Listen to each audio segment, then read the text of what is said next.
They told me I was the top candidate on Monday, but by Tuesday morning, the offer had vanished into a cold, generic rejection email. This was the third time in 2 months a sure thing had disintegrated without explanation, leaving me staring at a bank balance that had just dipped below 2 months of rent. I thought it was just bad luck. I didn't know yet that my parents were the ones ensuring I never worked again. The email arrived at 8 in the morning, buzzing in my pocket like a wasp I had been waiting to get stung by. I was standing in my kitchen, holding a mug of coffee that I had reheated twice, staring at the dust motes dancing in the singular beam of sunlight cutting through the blinds. I did not want to look at the screen. I knew what it was going to say. The interview on Monday had been perfect. It was the kind of interview where the hiring manager stops asking questions about your resume and starts talking about the company parking situation and which cafeteria creates the best salads. We had laughed. We had connected. He had shaken my hand with a grip that felt like a contract and said, "Sarah, I think you are going to fit in perfectly here. Expect a call by Wednesday." It was Thursday. I unlocked my phone. The subject line was polite, automated, and devastating. "Update on your application." I opened it. "Dear Sarah, thank you for your interest in the Senior Project Coordinator position. While your qualifications are impressive, we have decided to move forward with another candidate who better fits our current needs. We wish you the best in your future endeavors." It was standard boilerplate text, the kind of copy-paste rejection that millions of people receive every day. But it felt wrong. It felt cold. It lacked the personal warmth the manager had shown me just 48 hours ago. It was as if a door had been slammed in my face not by the wind, but by a hand I could not see. This was the third time in 2 months. I set the coffee mug down on the counter with a little too much force, and brown liquid sloshed over the rim. I wiped it up with a paper towel, my hands shaking.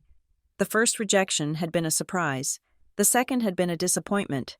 This third one felt like a pattern. I sat down at my small dining table, pushed aside a stack of unpaid bills, and opened my laptop. I pulled up my spreadsheet. I was 33 years old, organized to a fault, and I kept data on everything. I looked at the rows of applications. Job 1, marketing lead. Interview went 40 minutes over time. The VP asked for my references immediately. 2 days later, a cryptic email saying the role was on hold. It was reposted a week later. Job 2, logistics manager. The recruiter told me I was the only candidate they were bringing back for a final round. Then, total silence for 4 days, followed by a one-line rejection from a generic HR address. And now this. I logged into my bank account. The number on the screen made my stomach turn over. I had enough for this month's rent. And if I was very careful, after that, I was free-falling. I had already cut the streaming services. I had stopped buying the good coffee beans. I was walking everywhere to save on gas. But you cannot budget your way out of zero income. I needed a sanity check. I texted Elena, a recruiter I had known since my first job out of college. She worked in a different industry now, but she knew how the hiring machinery worked behind the curtain. "Lunch. My treat. I need a reality check." She replied instantly. "Meet me at the park. Bring your own sandwich. I am broke too." We met on a bench overlooking the city pond. The ducks were fighting over a piece of bread, and I felt a strange kinship with them. Elena looked tired, her blazer slightly wrinkled, but her eyes were sharp. She listened as I laid out the timeline, the glowing feedback, and the sudden, icy reversals. When I finished, she didn't offer the usual platitudes about the job market being tough. She looked at her hands. "Sarah," she said quietly, "I actually heard something." My heart hammered against my ribs. "What did you hear?" She hesitated. She looked around the park as if checking for eavesdroppers. "It is a small world. You know that. HR circles talk. I was at a mixer last week and your name came up with a guy from that logistics firm. And I pressed." She lowered her voice. "He said they loved you. They were drafting the offer letter. Then they got a call. A call from who?" He would not say. He just said it was an unsolicited reference. Someone called the main line and asked to speak to the hiring director. They claimed they had critical information about your integrity. Integrity. The word hung in the air like smoke. "What does that mean?" I asked, my voice rising. "I have never stolen a paperclip in my life. I have clean performance reviews going back a decade." Elena put a hand on my arm. "Keep your voice down. Look." He would not give me details because he was terrified of a lawsuit. But he used the phrase, character concern. He said the source claimed you have a history of theft and falsifying records. I felt the blood drain from my face. That is a lie. That is a complete, actionable lie. Who called them, he would not say. Elena repeated, "But Sarah, companies are risk-averse. They do not care if it is true or not. If someone calls and screams fire, they do not look for smoke. They just run. If this is happening at every place you apply to, someone is tanking you. You need to check your references." I did. I said, "I used my old boss, Dave, and my professor. I know what they say. They love me. Then it is someone else," she said grimly. "Someone who knows where you are applying." I went home and spent $75 I did not have on an expedited background check on myself. I needed to see if there was some identity theft, some mix-up with a criminal record that belonged to a different Sarah Cooper. The report came back at 10 that night. Clean, no arrests, no judgments. Credit score average but fine. I sat in the dark of my living room, the blue light of the laptop illuminating the empty takeout containers I had not thrown away. The problem wasn't facts. Facts I could fight. I could show a background check. I could show transcripts. The problem was a rumor. A rumor travels faster than proof. A rumor is sticky. I closed my eyes and tried to think of who would hate me enough to do this. I had no vengeful ex-boyfriends. I had no former bosses I had burned bridges with. My life was boring. It was quiet. Except for my parents. But I pushed that thought away. No. They were controlling. Yes. They were critical. We had not been close since I moved out at 18. But they were my parents. They sent cards on my birthday. They called on holidays to ask when I was getting married. They would not actively destroy my livelihood. That was paranoid. That was the stress talking. I needed money. I needed to stop bleeding cash while I figured this out. I went on a job board for temporary manual labor, the kind of places that hired warm bodies and didn't bother with deep dive reference checks because the turnover was so high. I found a listing for a boutique fulfillment warehouse on the edge of town, packing luxury soaps and candles into boxes. $12 an hour. I applied using a shortened resume. I took off my degree. I took off my last title. I just listed myself as Sarah. I started 2 days later. It was mind-numbing work. Standing on a concrete floor for 8 hours, taping boxes, sticking labels. But it was quiet.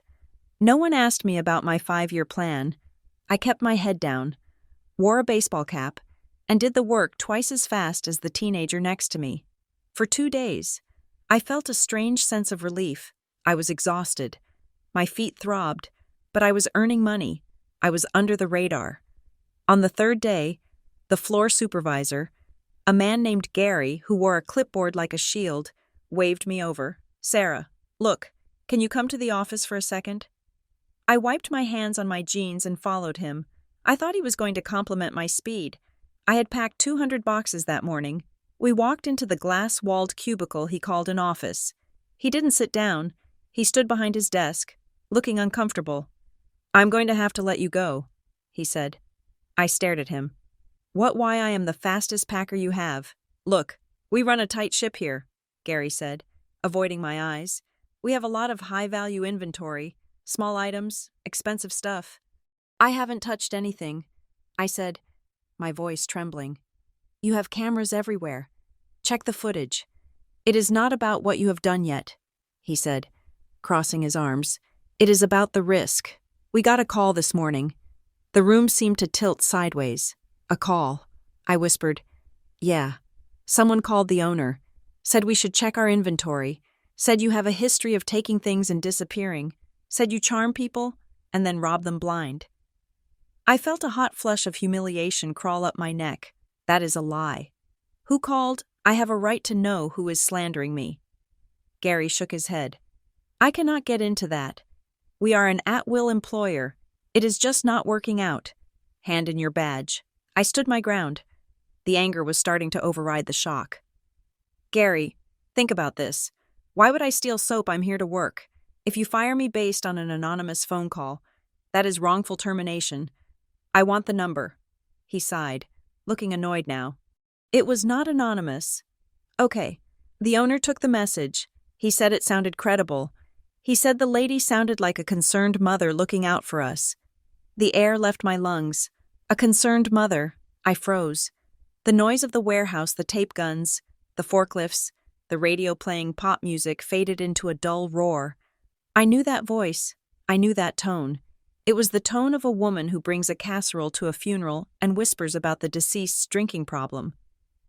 I handed Gary my badge. I did not say another word. I walked out of the warehouse, into the bright, blinding afternoon sun, and got into my car. My hands were shaking so hard, I couldn't put the key in the ignition. I sat there for 10 minutes, breathing in the smell of stale upholstery and panic. Then, I pulled out my phone. I dialed my parents' landline. They still had a landline. They believed cell phones were for emergencies and frivolous people. It rang twice. Hello, my mother's voice. Clear, cultured, deceptively light. Did you call the warehouse? I asked. I didn't say hello. I didn't ask how she was.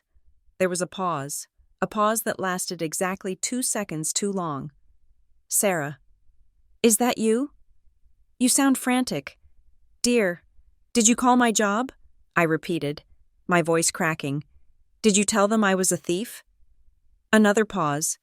Then, the tone shifted, the sweetness evaporated, replaced by a sugary, brittle edge. We only tell the truth. Sarah, if you are living a life that cannot withstand scrutiny, that is hardly our fault. I felt like I had been punched in the gut. So you admit it. You called them. You called the other jobs too, didn't you? The marketing firm, the logistics job. We have an obligation to people, she said. Her voice was calm, terrifyingly rational. If we know our daughter has a history of difficulties with the truth, surely it is better they know now than later. We are protecting them, and we are protecting you from getting into trouble again. Trouble again, I screamed at the dashboard. What trouble? I have never stolen anything. What are you talking about? Put your father on, I said. Shaking, I heard the phone shuffle. Sarah. My father's voice was lower, heavier. It sounded like Judgment Day. Dad, tell me you didn't do this. Tell me you aren't calling my employers and lying to them. Stop it, he said. He sounded bored. Stop the dramatics. You are 33 years old. Stop trying to take shortcuts. Shortcuts. I am working. I am trying to get a job. You are running away, he said. You have been running away since you were 18. We are just making sure you have to face reality. You cannot build a life on sand. Sarah, this isn't reality. This is sabotage. You are ruining my life. We are parenting you, he said. Since you clearly cannot parent yourself, now stop screaming. It is unbecoming. He hung up. The silence in the car was deafening. It wasn't a misunderstanding. It wasn't a mistake. It was a campaign. I looked at my face in the rearview mirror. I looked pale, haggard, terrified. But under the terror, something else was catching fire. A cold, hard knot of rage. They thought they were teaching me a lesson. They thought I would crumble, come crawling back to their doorstep, and ask for forgiveness for sins I hadn't committed. They wanted me destitute, so I would be obedient. I started the car. I did not drive home to my apartment. I did not go to the grocery store to buy the ramen noodles I had planned for dinner. I drove to the highway. It was a 3-hour drive to my childhood town. I drove it in 2.5. I drove with the radio off, listening to the hum of the tires on the asphalt, rehearsing the conversation in my head. I wanted to scream. I wanted to break things. But I knew that if I lost control, they would win. They would point at my anger and say, "See? She is unstable." I pulled into the driveway of the house I grew up in. It was a sprawling, pristine colonial, with white siding and black shutters. The lawn was manicured to within an inch of its life. The flower beds were mathematically precise. It looked like a picture from a magazine about the perfect American life. I got out of the car. My legs felt heavy, but I marched up the walkway. I didn't knock. I still had a key on my keychain, a relic from a life I thought I had left behind. I unlocked the door and walked in. The smell hit me first, lemon polish and silence. The house was always quiet. It was a museum, not a home. I walked straight to the kitchen. They were there. My mother was sitting at the granite island, leafing through a catalog. My father was standing by the window, looking out at the backyard. They looked up as I entered. They didn't look surprised. They didn't look guilty. They looked ready. "Sarah," my mother said, closing the catalog. "We didn't expect you until the weekend, though I suppose you have plenty of free time now." I stood at the end of the island, gripping the cold stone edge until my knuckles turned white. Why, I asked. It was the only word I could get out. My father turned from the window. He looked older than I remembered, his hair thinner, but his eyes were the same hard, blue flint. "We told you on the phone," he said. "You are destroying me," I said, my voice shaking despite my best efforts. "I have 2 months of rent left. After that, I am homeless. Is that what you want? You want your daughter on the street." "Don't be dramatic," my mother sighed. "You always exaggerate. You would never be on the street. You have a home here. You have always had a home here. You just chose to leave it."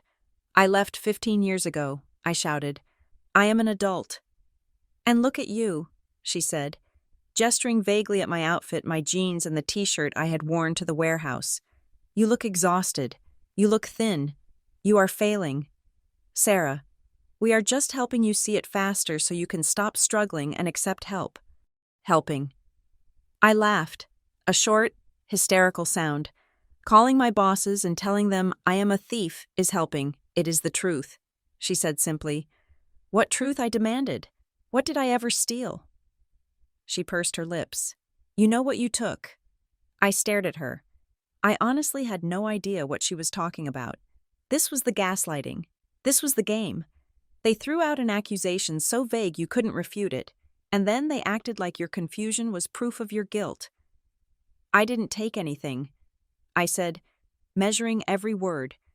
"You are lying, and I am going to stop you." My father chuckled. It was a dry, humorless sound. "How? With what money you can't hire a lawyer? You can't even buy groceries." "I will tell everyone," I said. "I will tell the rest of the family what you are doing." "Go ahead," my mother said. She stood up and walked to the sink to fill a glass of water. "Tell them." "Who do you think they will believe? The parents who have lived in this community for 40 years, who donate to the church, who took care of your grandmother when she was sick, or the daughter who ran away, who can't hold down a job, who shows up looking like a wreck." I looked from one to the other. They were so confident. They were so utterly secure in their fortress of respectability.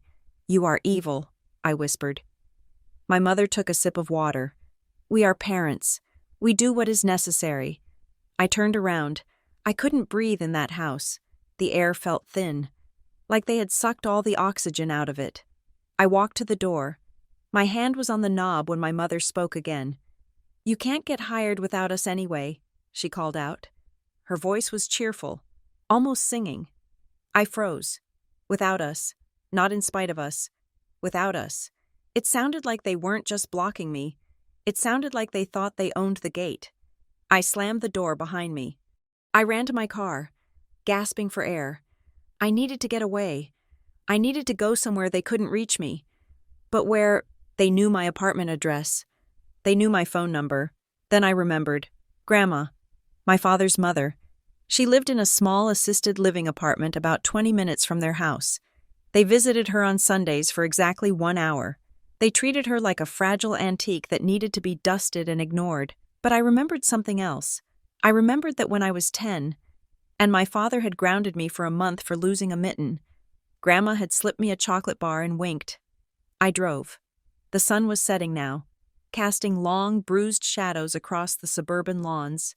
I arrived at the complex, a brick building that smelled of cafeteria food and sanitizer. I signed in at the front desk, my hand shaking so badly the receptionist gave me a worried look. I walked down the long hallway to apartment 4B. I didn't know if she would be awake. I didn't know if she would even understand what was happening. My parents told everyone she was getting senile, that she was confused. I knocked softly. "Come in, Sarah," a voice said from inside. I stopped. I hadn't called. I hadn't told anyone I was coming here. I pushed the door open. The apartment was small, crowded with furniture from a much larger life. There were velvet armchairs, a heavy oak desk, and shelves overflowing with books. Grandma was sitting in her recliner by the window. She was 85 years old, tiny and bird-like, wrapped in a knitted shawl, but her eyes were clear. They were sharp. She wasn't watching TV. She wasn't sleeping. She was sitting at the small table, and in front of her was a notebook. She looked up at me. She didn't look surprised. She looked like a general who had been waiting for the scout to return from the front lines. "Close the door." "Darling," she said, her voice steady. "And lock it." I did as she asked. I turned back to her, and the fight finally went out of me. I slumped against the door frame, tears hot and fast running down my face. "Grandma," I sobbed. They are ruining everything." "I know," she said softly. She gestured to the chair opposite her. "Sit down," she commanded. "But first, there is a sandwich in the fridge. You look like you haven't eaten a real meal in weeks." "I am not hungry." I tried to say, "Eat," she said. "You cannot fight on an empty stomach." I stared at her. "Fight." She tapped the notebook with a pen. "I have been waiting for them to finally make their move," she said. "I have been tracking it." She opened the notebook. Even from where I stood, I could see the pages were filled with handwriting, dates, times, names. You knew," I whispered. She looked at me, and her expression was a mix of infinite sadness and cold. "Hard steel. Sarah," she said, "I didn't just know. I have been preparing for this since the day you left home." She pushed the notebook toward the empty chair. "Now eat. We have work to do." I sat at the small, round kitchen table, a plate with a turkey sandwich cut into perfect triangles in front of me. The crusts had been cut off. It was exactly how Grandma had made me lunch when I was 7 years old, sitting at this same table, swinging my legs because they did not reach the floor. Now, my legs were long enough to cramp under the low rim of the table, and the sandwich tasted like ash in my mouth, but I ate it. Grandma was watching me, and in her gaze, there was no room for negotiation. She moved with a deliberate, terrifying calm. She did not ask me why I was crying. She did not ask me what my parents had said. She simply went to a locked drawer in her heavy oak desk, retrieved a black ballpoint pen, and sat down across from me. "Eat," she said again. "You need the protein." I swallowed a bite of dry bread. "Grandma, they admitted it. They told me to my face. I know," she said. Her voice was level, devoid of the shock I felt. "Now, give me the dates." "What? The dates?" "Sarah, the dates of the rejections, the dates of the interviews." When did the tone change? "Be precise." I fumbled for my phone, my fingers greasy from the mayonnaise. I pulled up my calendar, the marketing job. I said, my voice thick. The interview was January 12th. The rejection was the 14th. Grandma wrote it down. January 12th. Marketing. Rejection, January 14th. Next, she said, the logistics firm. Interview on January 28th. They ghosted me until February 1st. She wrote that down too. Her handwriting was small, spidery, and incredibly neat. It was the handwriting of a woman who balanced her checkbook to the penny every Sunday evening. "The warehouse," I whispered. "Today, February 3rd, I worked 2 days. Then they got the call." Grandma stopped writing. She looked up. "They called the warehouse?" she asked. "Yes." The supervisor said a concerned mother called. Grandma nodded slowly, as if confirming a weather forecast. She added the entry to the notebook. Then she closed it, folded her hands on top of it, and looked at me. "You think this started 2 months ago?" she said. I stared at her. "Didn't it, I mean? That is when the rejections started getting weird." Grandma stood up. She walked to her bedroom. I heard the sound of a closet door opening, then the scrape of something heavy being dragged across the floor. She returned carrying a plastic file box, the kind you buy at an office supply store to store tax returns. It was gray, dusty, and sealed with packing tape. She set it on the table between us. It landed with a heavy thud. "Sarah," she said, "your parents did not wake up in January and decide to destroy you. They have been doing this for 6 years. 6 years, I asked. I moved away 15 years ago. She pulled a pair of scissors from her sewing basket and sliced the tape. They have been doing it since you started getting promoted, she said. Since you started looking like you might actually succeed without them. Success is what triggers them. As long as you were struggling, waiting tables, scraping by, they were content to just criticize you.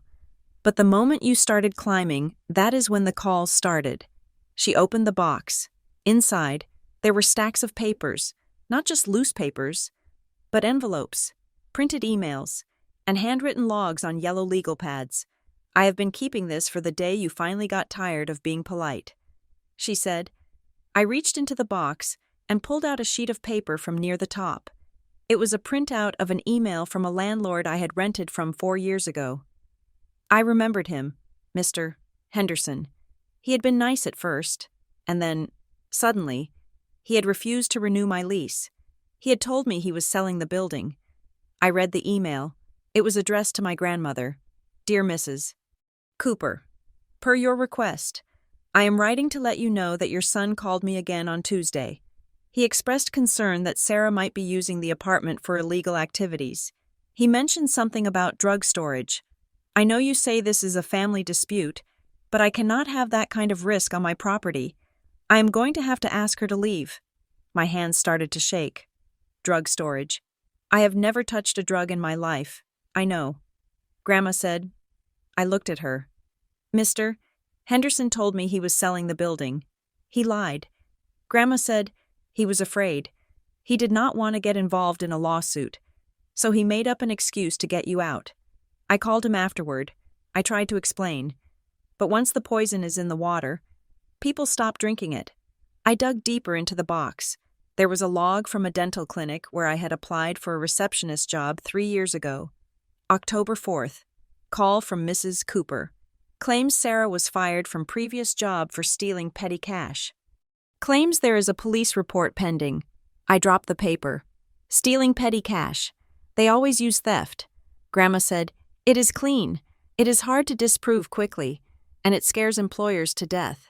Nobody wants a thief near the cash register. I felt sick, physically sick. The room seemed to spin. I thought back to that year. I had applied to 20 jobs. I hadn't gotten a single call back. I had thought it was my resume. I had thought I was unqualified. I had spent nights crying, wondering what was wrong with me. It was them. I whispered. It was them the whole time. Grandma sat down and took my hand. Her skin was dry and cool. They view you as property. Sarah, property that ran away. If the property does not return, you destroy its value so no one else will want it. That is the logic. It is sick, but it is consistent. Why didn't you tell me? I asked, pulling my hand away. Why did you let me think I was a failure? Grandma's eyes hardened. I tried, she said. Do you remember Christmas, 5 years ago? When I told you to be careful what you shared with your mother. When I told you to stop giving them the names of your friends, I remembered. I had thought she was being paranoid. I had thought she was just a bitter old woman who didn't get along with her daughter-in-law. I remember. I said, and do you remember what happened after that? Grandma asked. I frowned. Thinking back, I remembered my parents stopped bringing me to see her for a while. They told me you were confused. I said slowly. They told me you were starting to have episodes. They said you were making things up about them because you were lonely. Grandma nodded. Exactly. I confronted them. I told them I knew about the call to the landlord, and they cut me off. They told the aunts, the uncles, the cousins that I was slipping, that I was becoming demented. They isolated me to discredit me. If I had come to you then, with no proof, and said your parents are sabotaging you, what would you have done? I looked at the table. I would have asked Mom, and she would have told me you were sick, and I would have believed her, because you wanted to believe her. Grandma said, "We all want to believe our parents love us." She pointed to the box. "I realized I could not save you with words," she said, "so I started saving paper. Every time they slipped up and bragged to me, I wrote it down. Every time a relative mentioned a rumor they heard, I wrote it down. I tracked the dates you told me you had interviews, and I watched to see if they asked for the company name. If they did, I wrote it down. I looked at the box. It was a coffin for the relationship I thought I had. I am going to the police," I said. I stood up, the chair scraping against the linoleum. "This is harassment. This is defamation. I am going to the station right now. Sit down," Grandma barked. It was the voice she used when I was a child and reached for the hot stove. It worked. I sat. "You will do no such thing," she said. "Think, Sarah. You walk into a police station. You are agitated. You are crying. You tell them your respected, church-going parents are making secret phone calls to stop you from getting a job as a warehouse packer. What do you think the police will see? I have the box." I said, "You have a box of notes written by your 85-year-old grandmother who has a medical file saying she is confused." Grandma said bitterly, "Your parents have spent years laying the groundwork for this. If you go to the police now, they will say you are having a breakdown. They will say I am being manipulated by my unstable granddaughter. The police will call them. They will come pick you up. They will look like saints rescuing their crazy daughter." I slumped in the chair. She was right. I could see it playing out. My father's calm, reasonable voice explaining to the officer that I had always been troubled. "So what do we do?" I asked. "Do I just starve? Do I let them win?" Grandma closed the box. "No," she said, "we do not go to the police with stories. We go to a judge with evidence, indisputable, third-party evidence. We need a paper trail that does not rely on my handwriting or your memory." She pulled a fresh notepad from her pile. "We are going to set a trap," she said. The plan was simple, and it required me to swallow my pride until it choked me. I needed a job, not a career job, not a job that required a background check or a 3-stage interview process. I needed a job where the hiring manager was the owner, where the decision was made on a handshake, and where I could control the flow of information. I found it 3 days later, the Daily Grind. It was a small, independent cafe downtown, the kind with mismatched furniture and a bulletin board covered in flyers for guitar lessons. The manager was a guy named Mike, a man in his 40s with flour on his apron and a look of permanent exhaustion. I walked in during the afternoon lull. I wore my real clothes. I used my real name. I can make a latte. I can sweep, and I am never late, I told him. He looked at my resume. "You are overqualified," he said. "You were a project manager. You are going to leave in a month." I looked him in the eye. "Mike, I am not going to leave. I am rebuilding my life. I need steady work. I will close every night if you want." He hired me on the spot. "Start tomorrow," he said. I paused. "There is one thing," I said. He looked up from the schedule he was writing. "What, you have a felony?" "No," I said. "I have a family situation." Mike sighed. "Drama." "I don't need drama. Sarah, it is not drama if we manage it." I said, "Look, I have a relative who is trying to sabotage my employment. It sounds crazy, but they call my employers and make up lies. They say I steal." Mike raised an eyebrow. "You steal?" I opened my bag and took out a bank statement I had printed my savings account with its pathetic balance. If I stole, I would have more money than this. I said, "I am telling you this because they might call you. If they do, I need you to do something for me. I don't want to get involved in a domestic dispute." Mike said, crossing his arms. "You don't have to do anything but listen." I said, "If someone calls asking about Sarah Cooper, just listen to what they say. Write it down, and please, do not believe them." Mike looked at me for a long moment. He looked at the desperation I was trying to hide. "Okay," he said finally, "but if the till comes up short, you are out." I smiled. Deal. The waiting was the hardest part. I worked at the cafe for 4 days. I learned the espresso machine. I wiped tables. I smiled at customers. Every time the phone rang, my heart hammered against my ribs. I gave my mother my new work number on Sunday. I did it casually. I called her, keeping my voice light, acting like the confrontation in the kitchen had never happened. I am just working at a cafe for a bit. Mom, I said, just to pay the bills. It is called the daily grind. She had been cool, distant. Oh well, I suppose that is your speed. She hung up without saying goodbye. Monday came, Tuesday came. On Wednesday morning, I was wiping down the counter.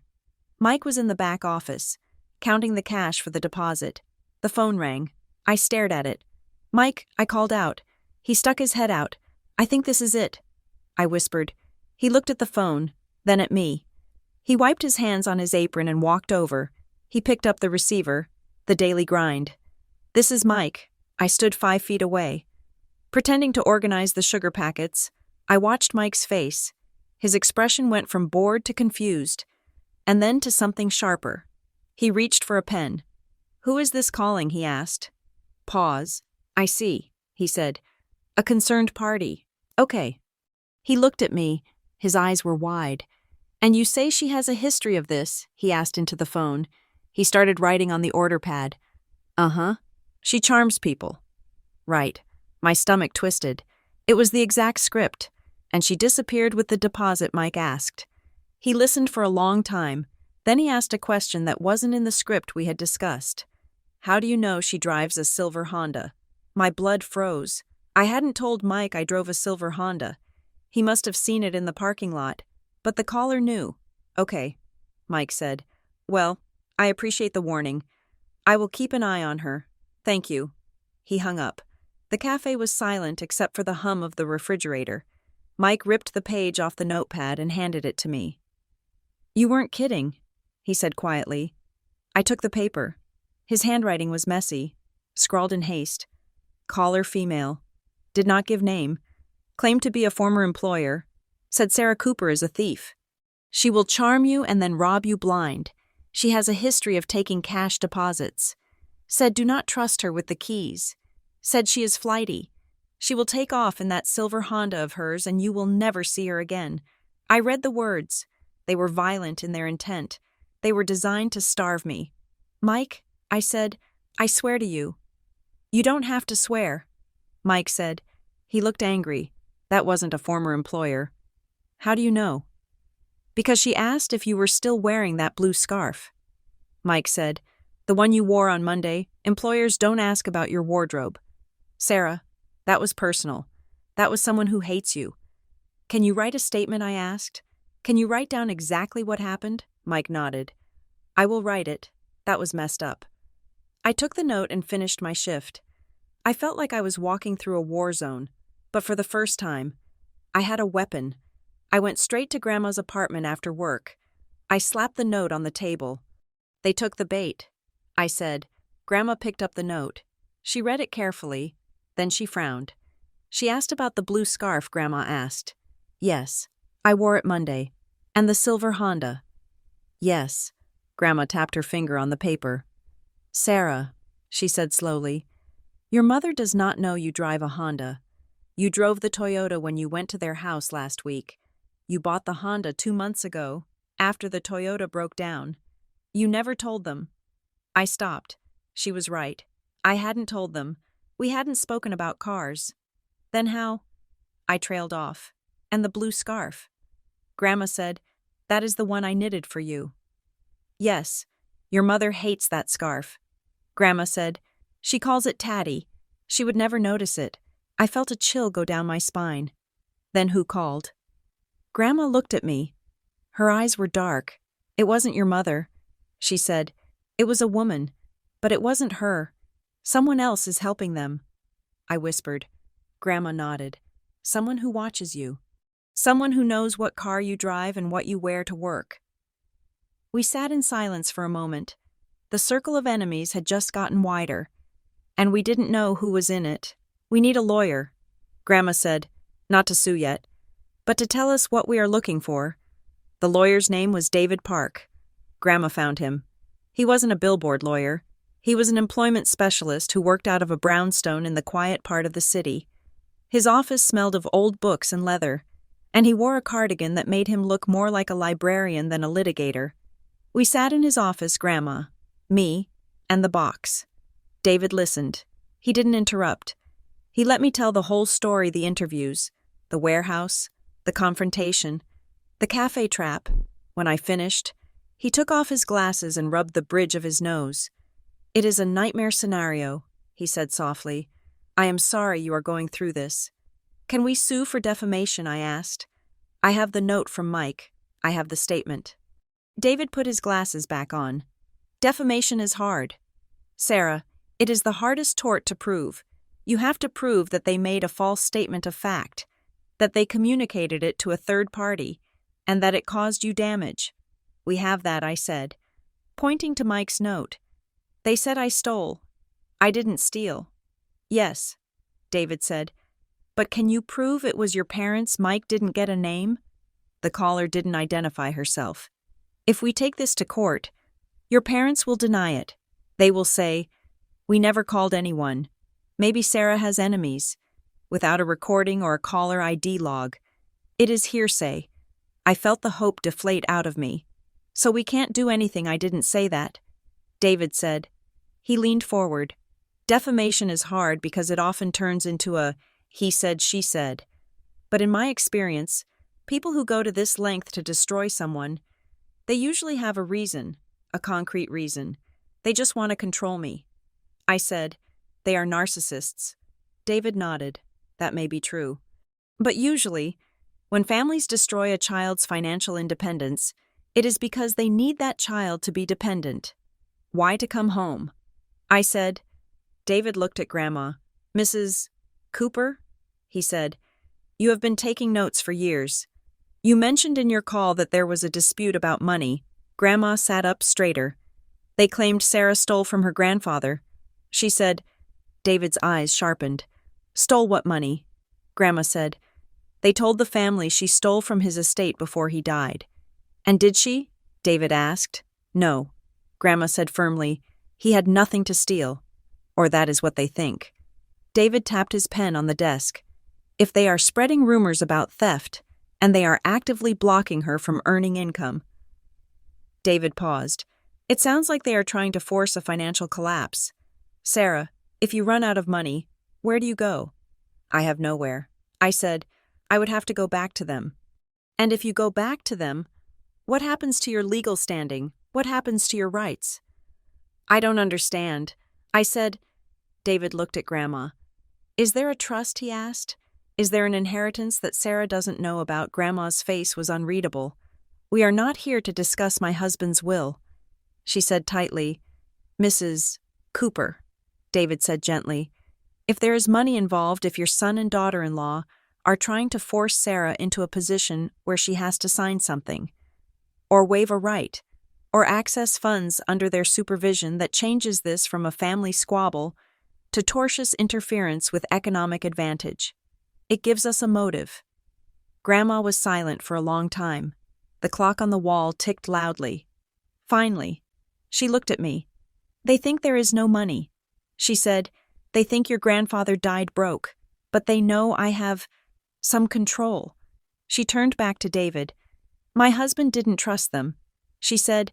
"He left something for Sarah, a legacy. He put it in a place they couldn't touch, but they have been trying to get me to release it to them for years. They say Sarah is irresponsible. They say she is a thief. They say they need to manage it for her." David nodded slowly. "So," he said, "if they can prove Sarah is unemployable and destitute, they make a stronger case that she is incompetent to handle the money." Grandma nodded. "Yes." David sat back. "Well," he said, "that is not just defamation. That is fraud. That is conspiracy." He looked at me. "Sarah, we need to prove who is making the calls. We need to identify the third woman, and we need to catch them in a lie that is recorded." "How?" I asked. David smiled. But it was a shark's smile. "We are going to give them exactly what they want," he said. "We are going to let them think they are winning, and then we are going to record the victory lap." The recorder on David Park's desk was a small, unobtrusive black rectangle. It looked harmless, like a paperweight, but I stared at it as if it were a live grenade. David sat across from me, his hands folded over a notepad.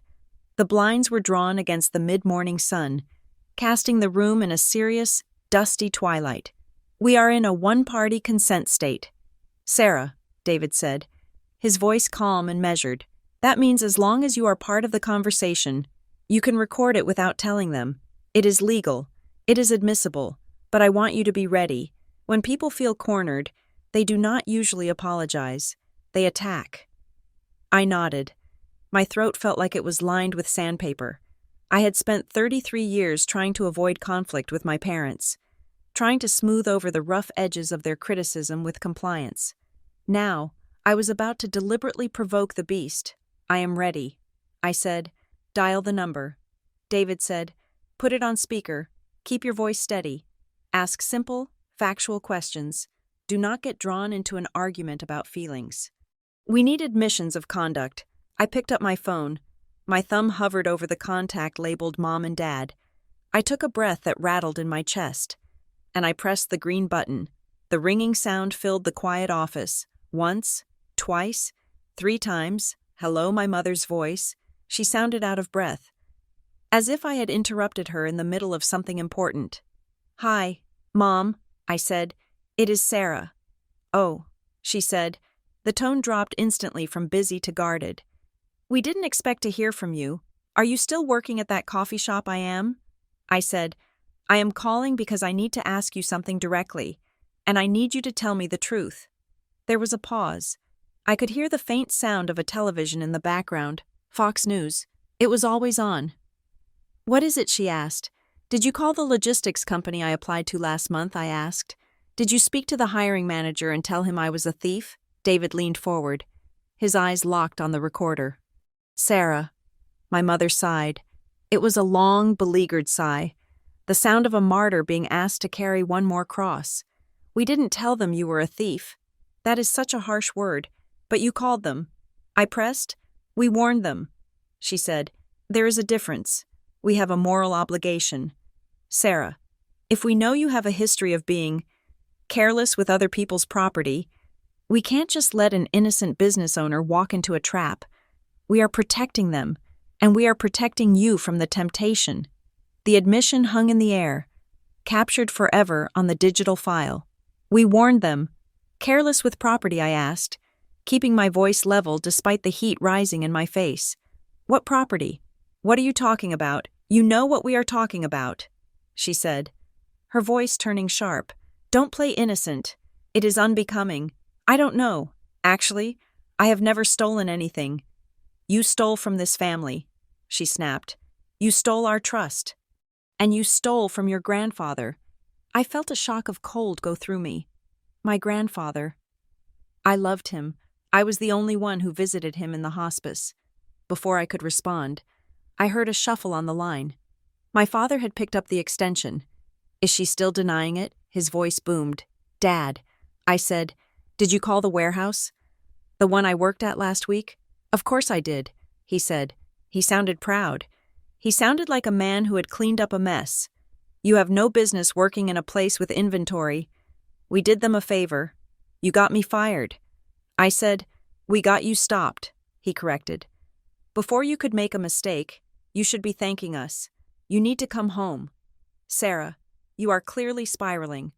"I am not spiraling." I said, "I am trying to work." "You are trying to hide," he said. "Just like you tried to hide that interview at the tech park." I froze. The tech park, I hadn't applied to a job at a tech park. I had interviewed at a software company. Yes. But I had never told them the name. I had never told them the industry. And I certainly hadn't told them the location. "Which interview?" I asked. My voice barely a whisper. "The one at the new building," he said, dismissively. "The glass one on 4th Street. We know you went there. You think you can keep secrets. But we are your parents. We know where you are." David's eyes widened. He scribbled something furiously on his notepad. "Surveillance." "How did you know I was on 4th Street?" I asked. "We have our ways." my mother interjected, her voice smooth again. We just want what is best for you. Stop fighting us. Come home, sign the papers, and let us help you manage your life. Sign what papers I asked. The agreement, she said. The management agreement. So we can fix the mess you have made. I looked at David. He made a cutting motion across his throat. Stop. We have enough. I am not signing anything. I said, and I'm telling you now, stop calling my employers. Stop calling my friends. We will do what is necessary. My father said. I hung up. The silence in the office was heavy. David reached out and stopped the recording. He looked at me with a mixture of professional satisfaction and personal pity. Well, he said, we have the admission. They admitted to contacting employers. They admitted to intent to stop you from working. And your father just admitted to stalking you. Stalking, I asked. Sarah, he knew the street address of an interview you never told him about. That means one of three things. They have a tracker on your car, they have a private investigator, or they have access to your digital life, your email, your calendar, or your phone location. I felt sick. The glass building on 4th Street. I had parked there for exactly 1 hour. I hadn't even put it on my Google Calendar because it was a last-minute invite. I had only emailed the recruiter. They are in my email. I whispered, change your passwords. David said instantly. Change them all. Turn on 2-factor authentication and get your car swept for a tracker. But right now, we have something more important to discuss. What the theft accusation? David said. They said you stole from your grandfather, and they mentioned papers, a management agreement. He leaned back in his leather chair.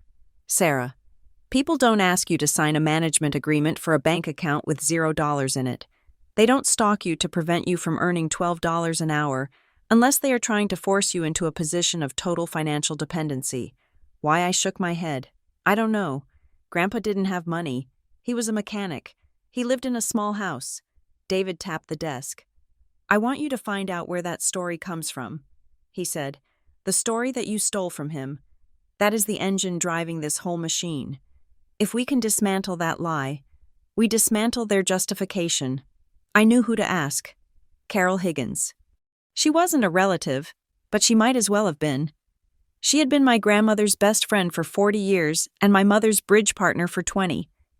She had known me since I was in diapers. She was the one who gave me a savings bond every birthday until I turned 18. I called her and asked to meet. She sounded hesitant, which was unlike her. Usually, Carol was warm, effusive, full of gossip. This time, she asked if my mother knew we were meeting.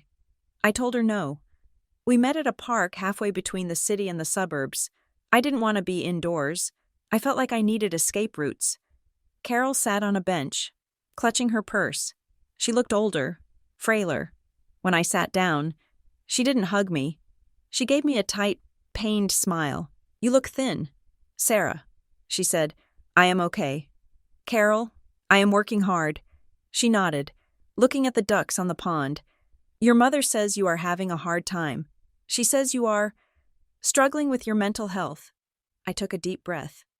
Carol, my mother is lying. I am not struggling. I am being sabotaged. They are calling my jobs and getting me fired. Carol turned to look at me. Her eyes were sad and watery. Sarah, she said gently, they are worried about you. After what happened with your grandfather. I froze. Here it was. What happened with Grandpa? I asked. Tell me. What do they say? I did. Carol looked down at her hands. Sarah, don't make me say it. Please. I said, I need to know. She sighed. They say you stole from him. Honey, when he was dying, they say you went into his house while he was in the hospice and took his cash box, the one he kept in the safe. They say you took thousands of dollars and his coin collection. I felt the blood drain from my face. I was the only one who visited him, I said, my voice rising. I was there every day. I was reading to him. I never touched his safe. Carol flinched. They said they found the safe open the day after the funeral. And you had just bought a car. A used Toyota. They said the math didn't add up unless you took the money. I bought that car with my student loans, I shouted. I showed them the paperwork. They said you forged it, Carol whispered. They told everyone at the wake. They said they didn't want to call the police because they didn't want to see you in jail. They said they would handle it within the family. That is why they are so hard on you. Sarah. They think you are a criminal who got away with it. I stared at her. It was a perfect lie. It was unverifiable because Grandpa was dead. It used my proximity to him, my love for him against me. And it painted their cruelty as mercy. We didn't call the police. We are protecting her. Do you believe them? I asked. Carol looked at me. She looked at my frayed coat, my tired eyes, my desperate posture. I didn't want to, she said softly. But your father is so convincing. He cries when he talks about it. He says it broke his heart. He is acting. I said, he is acting. Carol. She stood up. She looked uncomfortable, like she wanted to be anywhere else. I hope you get help. Sarah, she said, I really do. But please don't call me again. I can't be in the middle of this. She walked away. I watched her go. I felt a hollow ache in my chest. The specific pain of losing a connection you didn't realize was holding you up. They had poisoned everyone. They had rewritten my history while I was busy trying to build a future. I drove straight to Grandma's. I didn't knock. I used the key she had given me. I walked in and found her in the kitchen, boiling water for tea. I slammed my purse on the table. They told everyone I robbed him. I said, they told Carol. They told the family. They said I took his cash box while he was dying. Grandma didn't turn around. She poured the water into the teapot. She let it steep. I know, she said. You knew I asked. My voice cracking. You knew they were telling people I was a thief, and you didn't tell me. Grandma turned around. Her face was grim. I knew they were saying it. Sarah, I didn't know you would ever have to hear it. I thought I could stop them before it got back to you. How could you stop them? They have told everyone. Sit down. Grandma said, I don't want to sit down. I want to know why they are doing this. Why make up a lie so horrible? Why destroy my reputation over a cash box that probably had $500 in it? It wasn't $500. Grandma said. She walked to the bedroom and came back with a binder. It wasn't the box of notes this time. It was a blue binder, old and worn, with a label on the spine that said, Instructions. She sat down and opened it. Your grandfather wasn't just a mechanic. Sarah, he was a man who didn't trust banks after the Depression. But he trusted land. He bought 3 lots of land in the 70s. Just scrub land. Worthless then. I stared at her. He sold them 6 years ago. Grandma said, right before he got sick. A developer wanted them for a shopping center. He sold them, I asked. For how much? Grandma looked at me. $300,000. The number hung in the air. It wasn't a fortune to a billionaire, but to me. To a woman with $12 in her account, it was a universe. Where is it? I asked. Grandma tapped the binder. He knew your parents, she said. He knew your father was greedy, and your mother was controlling. He knew that if he left the money to them, they would spend it on renovations and vacations, and he knew that if he gave it to you directly when you were 25, they would bully you until you handed it over. So what did he do? He created a trust. Grandma said, a quiet trust. He made me the trustee. The money is sitting in an account your parents can't touch. It is meant for you.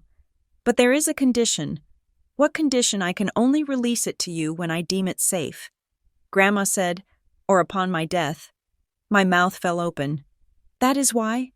I whispered. That is why they are doing this. Grandma nodded. Your parents found out about the sale. They know the money exists, but they don't know the terms of the trust. They think I have the discretion to give it to anyone. They have been pressuring me for years to sign it over to them. They say they need to manage it for the family, and you refused. I refused. Grandma said. So they changed tactics. They decided to prove that you were unfit, if they can prove you are a thief, a liar, unstable, and destitute. Then they can go to a judge and argue that I am failing in my duty as trustee by holding the money for you. They want to be appointed as your conservators. If they control you, they control the money. It clicked. The whole nightmare clicked into place. The rejections, the firing, the management agreement my mother mentioned on the phone. They weren't just trying to punish me. They were trying to break me so completely that a court would hand me and the money over to them. They are trying to conserve me, I said, like I am a child. Yes, Grandma said, and they are close to winning, if you end up homeless. Sarah, they win. They will swoop in, save you, and take everything. I looked at the binder. Grandpa had left me a life raft, and my parents were trying to sink it before I even knew it was there. I felt a new emotion. It wasn't fear anymore. It wasn't even anger. It was clarity. David was right. I said, "We need to fight." The next day, David sent the letter. It was a cease and desist, formal and terrifying. It laid out the dates of the calls.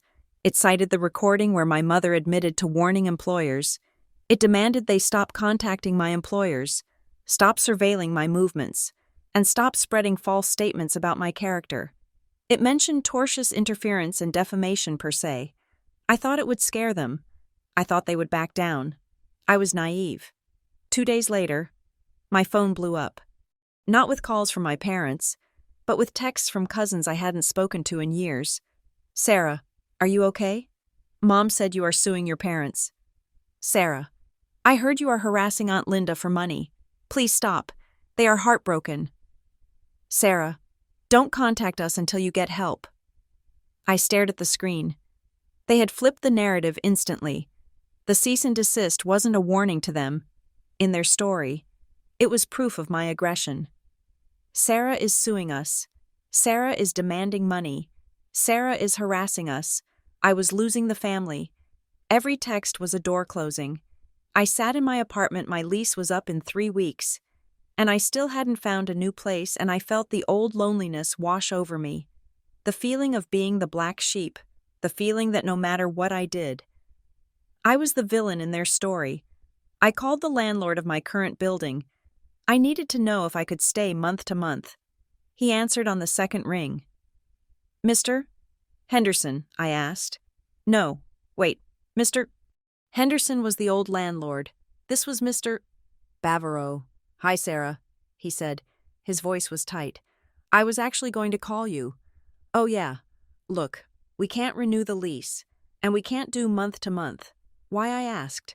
"I have never been late on rent." "I know," he said. "But, look, I got a call. From your father." My hand gripped the phone. "What did he say?" "He said you guys are in a legal dispute. He said you are unstable, and that there might be issues with payment going forward. He said he wouldn't be co-signing anymore." "He never co-signed," I shouted. "I signed this lease alone, I know." "Mr. Bavaro said, but he threatened to drag me into court if I kept you on. He said I would be enabling you." "Sarah, I run a small business. I can't deal with lawsuits. You have to be out by the 1st. He hung up. They had nuked my housing. I sat on the floor. I was going to be homeless. They were making it come true. I drove to Grandma's. It was the only place left.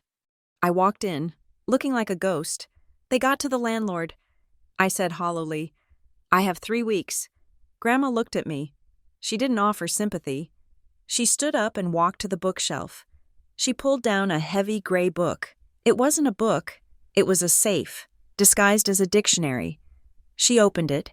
Inside was a stack of cash and a key. She put them on the table. "This is the emergency fund," she said. "It is $5,000. Grandpa kept it in the house." She pushed the key toward me. "And this," she said, "is the key to a safety deposit box at the credit union on Main Street. Not the big bank your parents use. The credit union." "What is in it?" I asked. "The second layer," Grandma said. She sat down and opened the blue binder again. She flipped to the back. "Your grandfather didn't just leave money, Sarah. He left instructions on how to fight them." She turned the book toward me. I looked at the page. It was Grandpa's handwriting, blocky and all caps. "If they try to claim Sarah is incompetent, 1. Do not use local doctors. They play golf with her father. 2. Get written affidavits from non-family, teachers, bosses, landlords. 3. Record everything. They lie when they think no one is listening. 4. The money is in the trust. The trust is ironclad. Do not let them scare you into signing a quitclaim. I ran my fingers over the ink. He had written this 6 years ago. He had seen the future. Grandma looked at me. You are not homeless, she said. You will move in here. It is allowed in my lease as a caregiver. We will file the paperwork tomorrow. You are taking care of me. That explains why you are here. But I am not. Yes, you are, she said. You are protecting me from them, and I am protecting you. She handed me a pen. Now, she said, we stop reacting. We start building. You need a job, a real job. But we are going to do it differently this time. Differently how we are going to document the search, she said. We are going to create a binder that looks exactly like a court exhibit, every application, every interview, and for every reference check. You are going to use a new number. What number? I bought a burner phone, Grandma said. She pulled a cheap flip phone out of her pocket. From now on, I am your reference, she said. But not as Grandma. I am Mrs. Sterling, your former employer who paid you for private archive management. Archive management, I asked. She pointed to the box of notes and the binder. You have been managing this archive for months, she said. It is the truth, and I will give you the most glowing recommendation any employer has ever given. I looked at her. She was 85, frail, and terrified of her own son, but she was fighting dirty. And one more thing, she said. She flipped to the very back of the binder. Your grandfather knew your Aunt Linda's sister. The one who always hated you was the weak link. Aunt Pat, I asked. The one who works at the school. Yes, Grandpa wrote. Here Pat follows the strongest leader.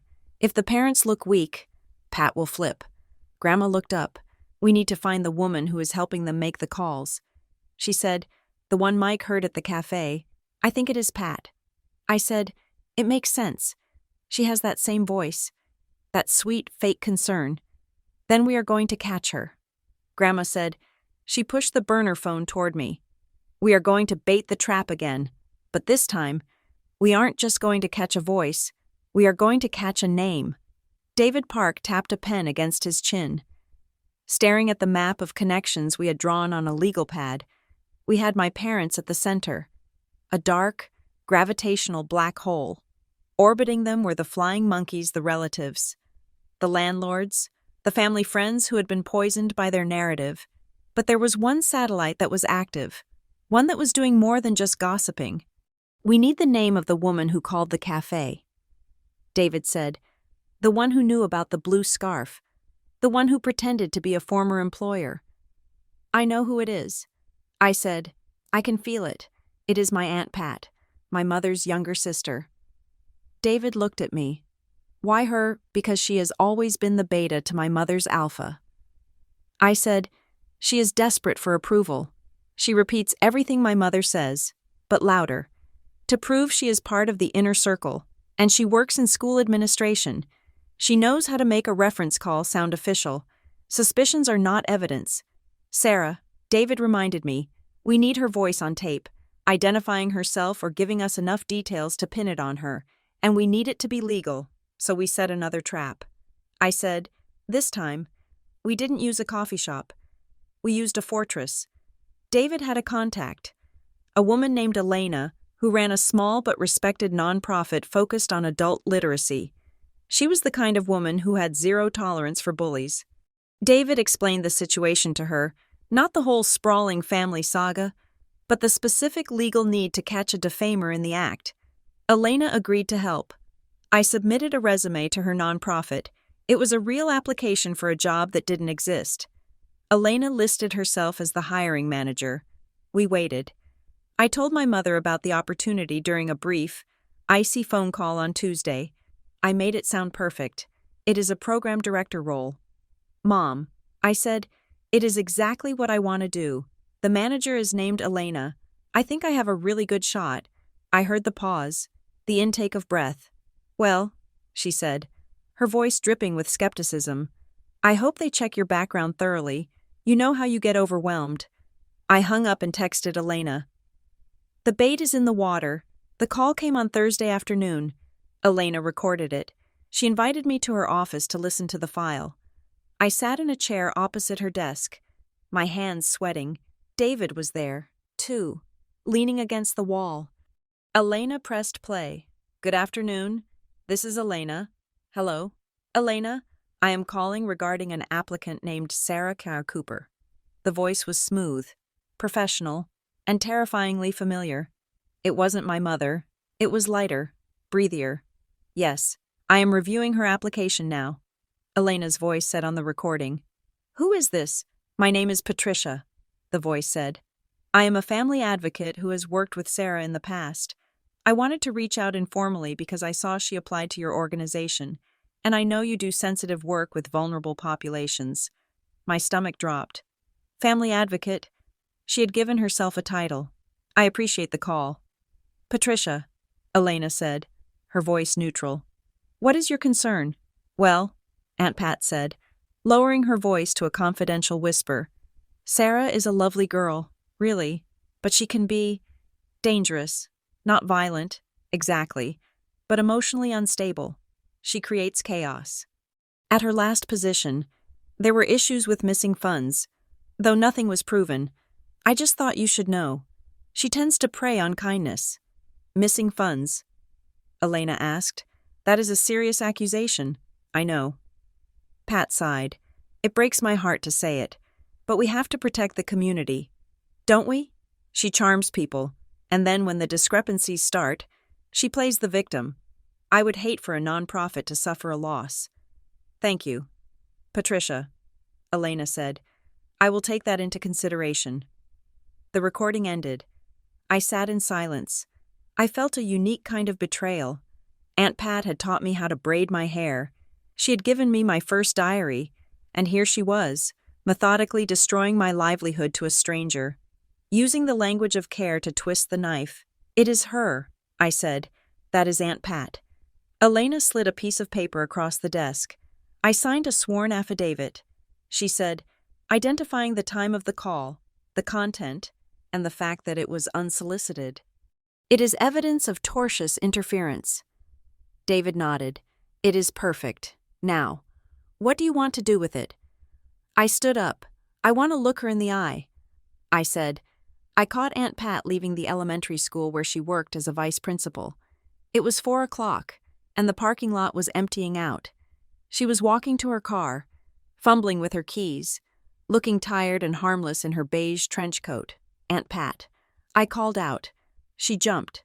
She turned around, and when she saw me, her face went through a complex series of gymnastic surprise, fear, and then a plastered-on smile. "Sarah," she exclaimed. "My goodness, what are you doing here? I haven't seen you in ages." I didn't smile back. I walked up to her until I was standing 2 feet away. "I know you called Elena," I said. The smile faltered. "Who the nonprofit? Pat? The one I applied to this week? I know you called her. I have the recording." Pat's face went pale. She looked around the parking lot, as if checking for witnesses. "I don't know what you're talking about," she stammered. "Stop it," I said. My voice was low and hard. "I heard you. You told her I was dangerous. You told her I stole funds. You called yourself a family advocate." Pat's shoulders slumped. She seemed to shrink inside her coat. She didn't deny it this time. Instead, her eyes filled with tears. "Sarah, honey, you have to understand," she whispered. "Understand what I asked, that you are helping my parents starve me, that you are lying to strangers to ruin my life." "I was trying to help," she insisted, her voice rising to a frantic squeak. "Your mother was so worried. She told me you were spiraling. She said you were having a breakdown and that if you got another high-pressure job, you would crash. She said you needed to hit bottom so you would come home and get treatment." "Treatment for what I demanded. For your stealing," Pat cried. "For the pathological lying." She showed me the letters. "Sarah, she told me about the money you took from Grandpa. She said you were sick. I was trying to stop you from hurting anyone else." I stared at her. I realized then the true genius of my parents' campaign. They hadn't just asked Pat to lie. They had convinced her that lying was an act of love. They had weaponized her morality. "Pat," I said, "I never stole anything. Grandpa's money is in a trust. Mom and Dad are trying to get control of it. They are using you to make me look incompetent so they can take it." Pat blinked.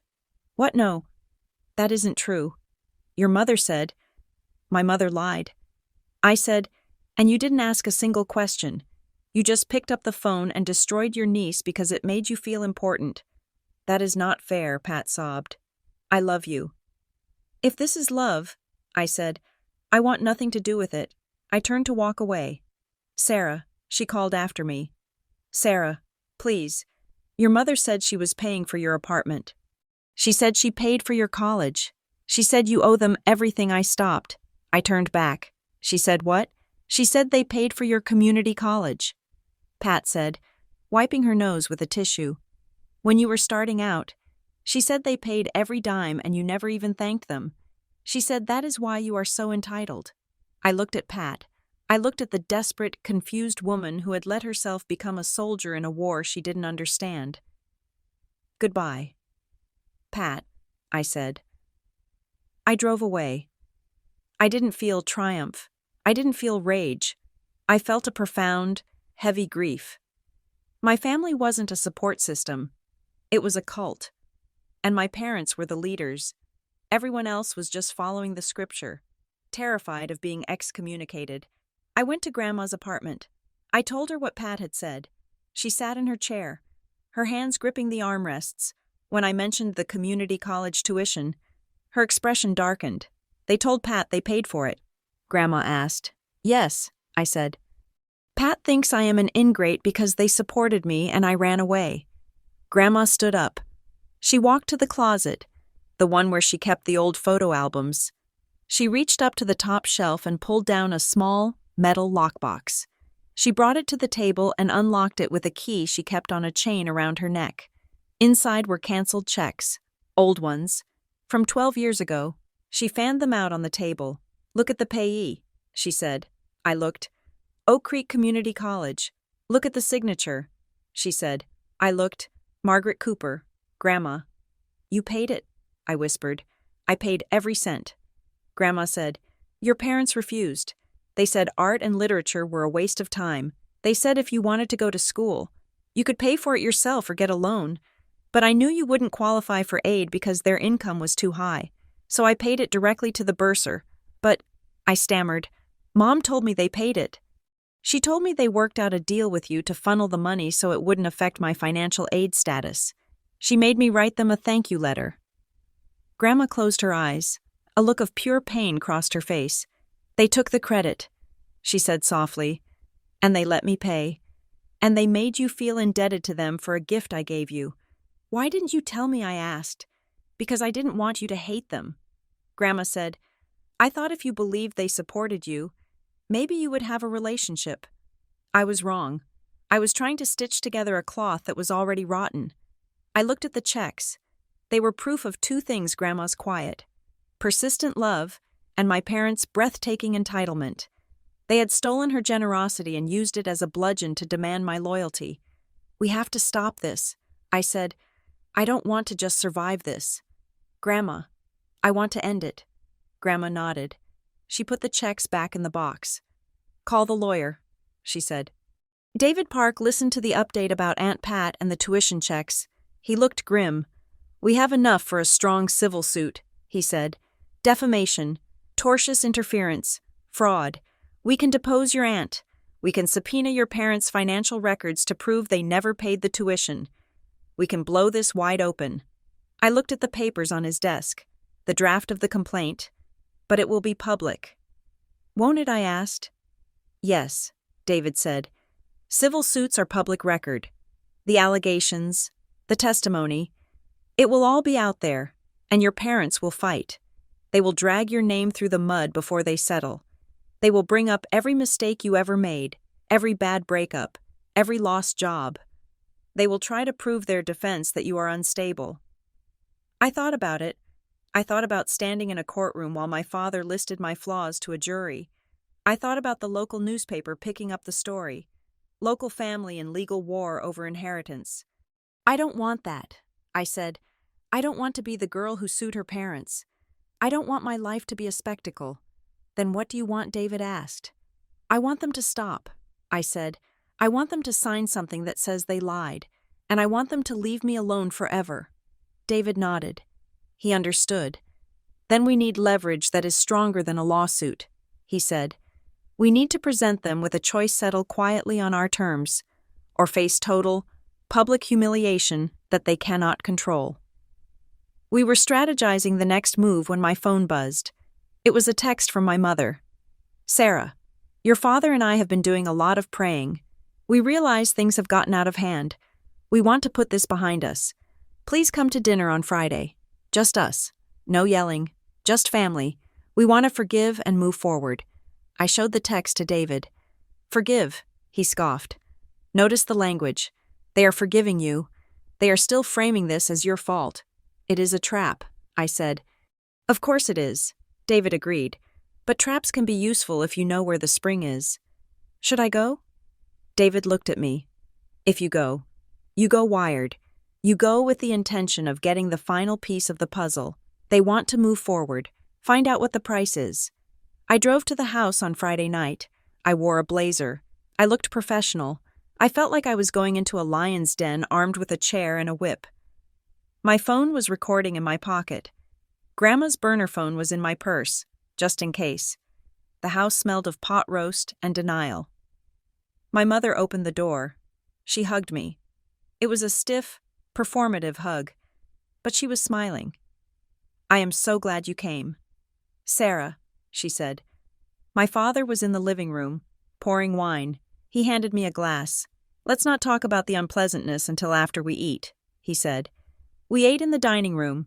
The conversation was surreal. They talked about the weather. They talked about the neighbors. They talked about a trip they were planning to Italy. They acted as if they hadn't spent the last 3 months systematically dismantling my existence. I played along. I nodded. I cut my meat. I waited. When the plates were cleared, my father clasped his hands on the table. Sarah, he said, we have been thinking. We don't want to fight with you. You are our daughter. I looked at him. I appreciate that. Dad, but, he continued, his voice dropping to a serious, paternal register. We cannot support a lifestyle that is destructive. We need to know that you are committed to being part of this family again. What does that mean? I asked. My mother reached under the table and pulled out a folder. She slid it across the polished wood. It is just a formality. She said lightly, a way to start fresh with a clean slate. I opened the folder. It was a document titled Family Repayment and Rehabilitation Agreement. I scanned the legal jargon. It was a confession. It stated that I acknowledged owing my parents $80,000 for past support, including tuition, housing, and legal fees incurred on my behalf. It stated that I would agree to a payment plan, and buried in paragraph 4. It stated that I would grant them power of attorney to assist in managing my financial rehabilitation. I looked up. The room felt very cold. You want me to sign a confession? I said, and you want power of attorney. It is for your own good, my mother said. You clearly can't manage your own affairs. Look at you. You are working at a coffee shop. You are threatening lawsuits. We just want to help you get back on track. And the debt? Well, it is only fair that you pay us back for the college money Grandma paid. I said. My mother's eyes flickered. Who told you that? It doesn't matter, I said. I know she paid it. And I know I don't owe you $80,000. My father leaned forward. His face changed. The mask of the benevolent patriarch vanished, replaced by the sneer of a man who was used to getting his way. You owe us your life, he said. We made you, and if you think you can walk away with your grandfather's money and leave us with nothing, you are mistaken. There it is. I said, it is about the trust. It is about justice. He slammed his hand on the table. That money belongs to the family. Your grandfather was senile when he made that trust. You manipulated him, just like you manipulate everyone. I stood up. I am not signing this. I said, I am not signing away my rights. I am not admitting to debts I don't owe, and I'm certainly not giving you power of attorney. My father stood up too. He was tall, imposing. He used to terrify me. Now, he just looked pathetic. Then you are choosing the hard way. Sarah, he said. His voice was ice. What is the hard way, I asked. You think it is bad now, he laughed. You have seen nothing. We will bury you. We will make sure you never work in this state again. We will drag you into court for elder abuse of your grandmother. We will paint you as a predator who is isolating a confused old woman to steal her assets. And we will win. Because we have the resources, and you have nothing. I looked at him. I looked at my mother, who was watching me with a cold, expectant smile. They weren't trying to reconcile. They were trying to reload. I tapped my pocket, ensuring the phone was still there. I don't have nothing. Dad, I said, I have the truth. And unlike you, I have proof. I walked out. I didn't run this time. I walked to my car, got in, and drove away. I didn't cry. I felt a strange, vibrating energy in my veins. It was the adrenaline of the endgame. I went back to Grandma's. It was late, but she was awake. She was sitting at the table with the blue binder. How did it go? She asked. They tried to make me sign a confession. I said, they threatened to sue me for elder abuse. They said they would paint me as a predator who is manipulating you. Grandma laughed. It was a dry, sharp sound. Let them try, she said. She pushed the binder toward me. I have been busy while you were at dinner, she said. I looked at the table. It was covered in documents. Grandma had organized everything. Pile 1, the call logs, my handwritten notes, the affidavit from Elena, the note from Mike at the cafe. Pile 2, the financial records, the canceled checks for my tuition, the trust documents showing Grandma as the sole trustee, the letter from Grandpa explaining exactly why he created the trust. Pile 3, the character statements. I hadn't seen these. What are these? I asked, pointing to pile 3. I made some calls too. Grandma said, I called your old piano teacher. I called the neighbor who used to hire you to babysit. I called the mechanic who fixed your car last year. I asked them to write down what they know about you. I picked up a letter from Mr. Henderson, the old landlord. To whom it may concern, Sarah Cooper was an exemplary tenant. I only asked her to leave because her father threatened me with legal action. He called me repeatedly and made me feel unsafe. He wrote this, I asked. I reminded him that perjury is a crime. Grandma said, and I told him we were going to court. He decided he would rather be on the side of the truth than on the side of a bully. I looked at the piles. It was a fortress of paper. It was a timeline of abuse, documented with forensic precision. We are ready, I said. Not yet. Grandma said, there is one more thing.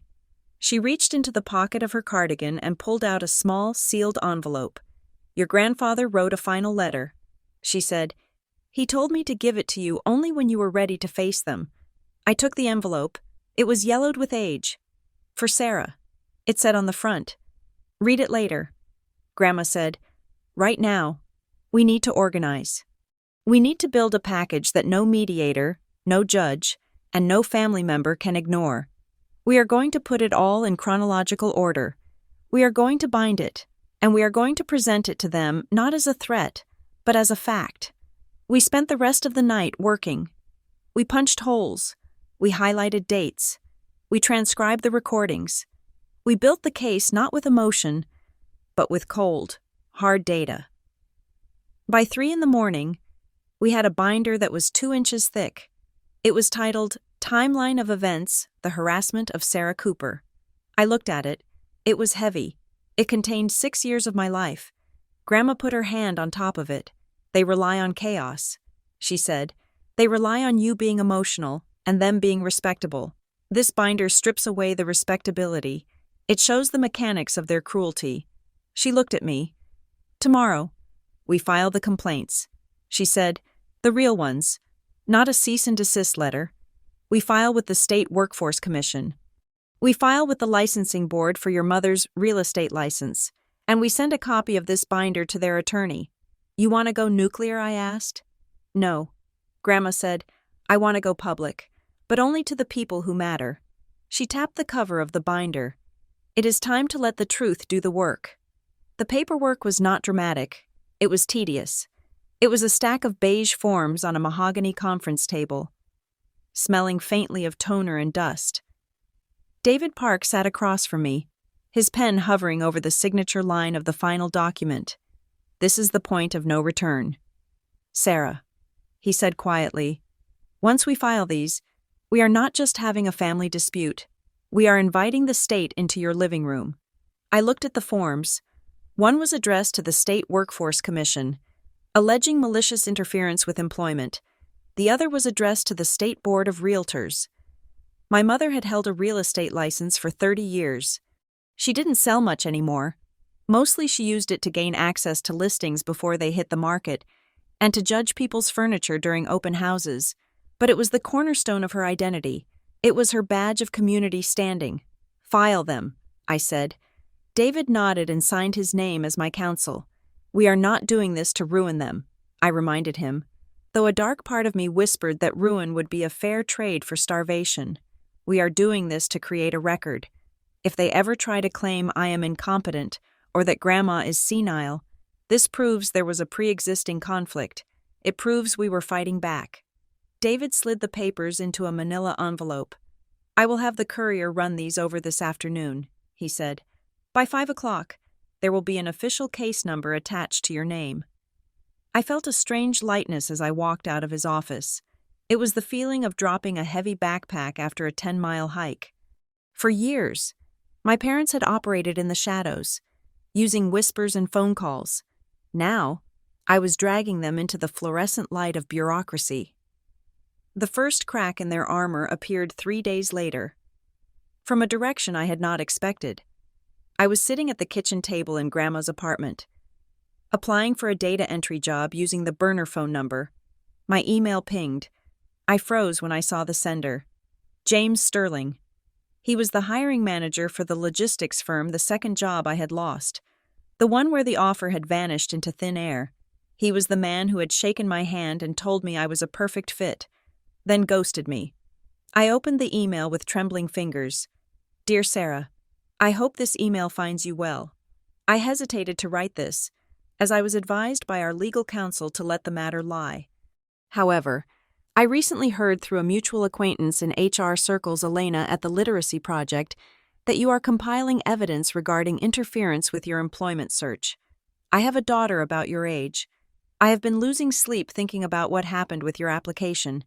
Please find attached a transcript of the voicemail we received on January 30th. I cannot offer you the job, as the position has been filled, but I can offer you the truth. No one deserves to be sabotaged by their own blood. Sincerely, James Sterling." I clicked the attachment. It wasn't a recording. It was a transcription, typed out on company letterhead. Voicemail received January 30th, 10:14 a.m., caller ID, restricted, voice, female, older. Content, hello. This is a personal reference for Sarah Cooper. I understand you are considering her for the logistics manager role.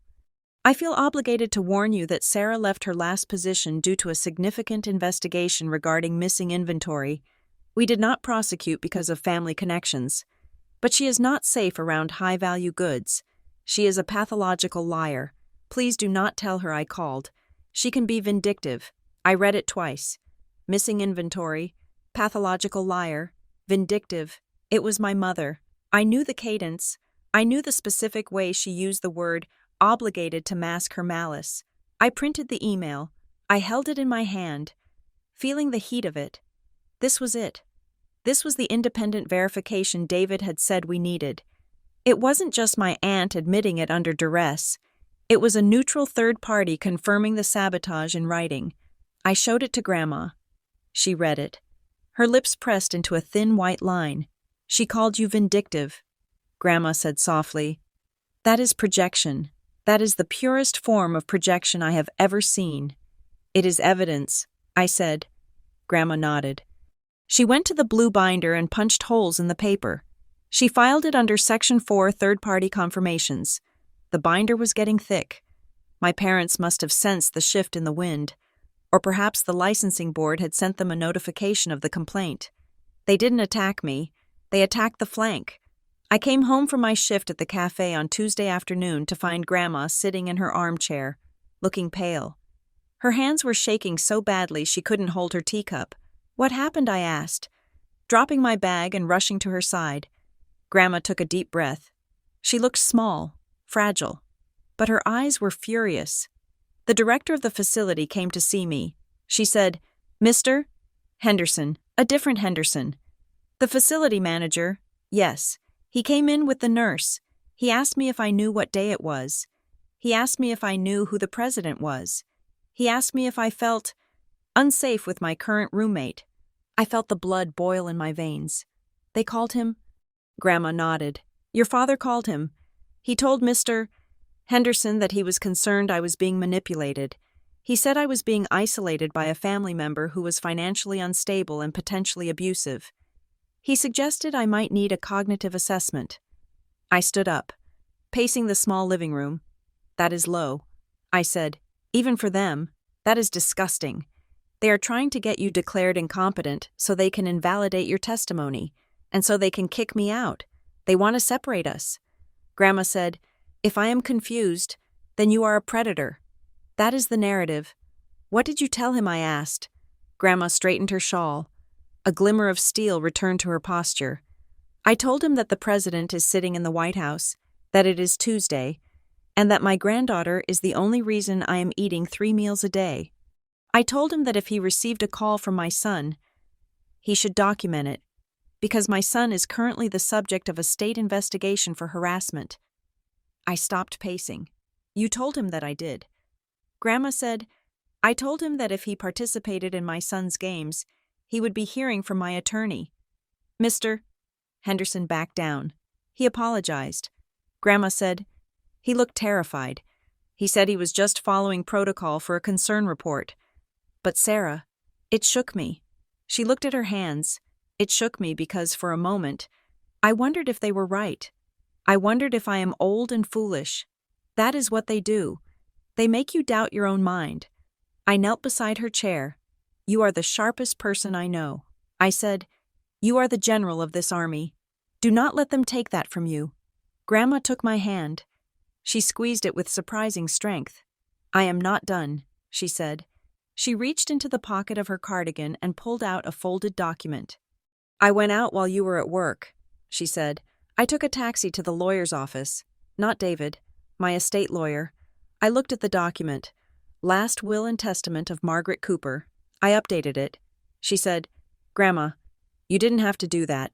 "I did," she said firmly. "Before, the will was standard. Everything split between your father and his brother. But today, I added a codicil." She opened the document and pointed to a paragraph on the second page. "I hereby state that I am of sound mind and acting of my own free will. I specifically disinherit my son, Robert Cooper, and his wife, Ellen Cooper, from any portion of my personal estate, citing their sustained campaign of harassment against my granddaughter and their attempts to interfere with my duties as trustee. All personal assets are to be left to Sarah Cooper." I stared at the words. It wasn't about the money. Grandma didn't have a fortune outside the trust. It was about the statement. It was a legal rejection of their authority. "If something happens to me," Grandma said, looking me in the eye, "they will try to say I was senile. They will try to say you forced me to write this. That is why I had the lawyer video record the signing. I answered questions for 30 minutes on camera. I explained exactly why I was doing this." She closed the document. "I will not be King Lear," she said. "I will not let them flatter me into giving away my power. And I will not let them declare me mad when I refuse." The retaliation for Grandma's defiance came 48 hours later. It arrived via a process server. He caught me as I was walking into the cafe. He handed me a thick envelope and walked away without a word. I opened it in the back room. Amidst the smell of roasted beans and sanitizer, it was a lawsuit. Robert and Ellen Cooper versus Sarah Cooper, complaint for conversion of property. I scanned the legalese. My heart hammered against my ribs. They were suing me for the return of stolen property, specifically, a gold necklace with a small diamond chip, valued by the plaintiffs at $5,000. The complaint alleged that I had removed the item from their home without permission 3 years ago. I knew the necklace. It was a delicate gold chain my grandmother had given me for my college graduation. My mother had held on to it for safekeeping for years, claiming I would lose it. 3 years ago, during a rare peaceful visit, I had found it in the bathroom drawer and taken it back. I had worn it out of the house. My mother had seen it. She hadn't said a word then. Now, it was stolen, and because the value was listed at $5,000, it was just above the limit for small claims court in our state. This was a civil suit. It required an attorney. It required a response. It required money I did not have. I called David Park. I was crying. "They are suing me for a necklace," I sobbed. "It is mine. Grandma gave it to me." David's voice was calm, but I could hear the tension in it. "It is a slap suit. Sarah, strategic lawsuit against public participation. Or in this case, a nuisance suit to drain your resources. They know you can't afford a defense. They want you to settle. They want you to trade your silence for the necklace. I can't afford you to fight this." I said, "I have nothing." David paused. "Sarah," he said, "I have been doing some digging. Since you showed me the trust documents, I got curious about the management your parents claim to be doing. What do you mean I ran a background check on your parents' finances? Just public records, liens, judgments, property filings. And I found something interesting." David said, "Your parents refinanced their house 4 years ago. They took out a significant amount of equity. But here's the strange part. Around the same time, there were a series of deposits into an LLC registered to your father." "What LLC?" "It is called Family Care Solutions, LLC. I frowned. I had never heard of it. I did some more digging. David continued, "That LLC lists its primary business address as your parents' home, and for the last 6 years, that LLC has been billing your grandfather's trust for administrative expenses." I nearly dropped the phone. "They are billing the trust I asked. How Grandma is the trustee. Grandma signs the checks," David said. "But who prepares them?" I thought about Grandma's desk. I thought about how my father used to come over once a month to help her with the bills. He would bring a stack of papers, and she would sign them because she trusted him, because he was her son. "He is stealing from the trust," I whispered. "He is charging the trust for taking care of his own mother." David said, "He is labeling it as care coordination and property oversight. He is draining the legacy your grandfather left for you, funneling it into his LLC, and using it to pay for his lifestyle. And probably to pay for the private investigator who is stalking you." I felt a wave of nausea. It wasn't just control. It was theft. They were projecting their own crimes onto me. They called me a thief because they were the ones with their hands in the till. Sarah, David asked, "Are you there?" "I am here," I said. My voice sounded hollow. "This changes the necklace lawsuit," David said. "If we can prove they are defrauding the trust, we can countersue. We can rip their finances open. But Sarah, this is going to get very ugly. This is going to destroy the family permanently. It is already destroyed." I said, "That night, I experienced the breakdown. It wasn't a screaming match. It wasn't throwing plates against the wall. It was a quiet, imploding collapse." I lay on the pull-out sofa in Grandma's living room. The streetlights outside cast long, skeletal shadows across the ceiling. I thought about the last decade of my life. I thought about the job in Chicago I didn't get when I was 26. I had been so qualified. I had cried for weeks. Had they called them, I thought about the apartment application that was rejected when I was 28. The landlord had been vague. Had they called him, I thought about the boyfriend who had suddenly broken up with me, saying he heard things about my stability.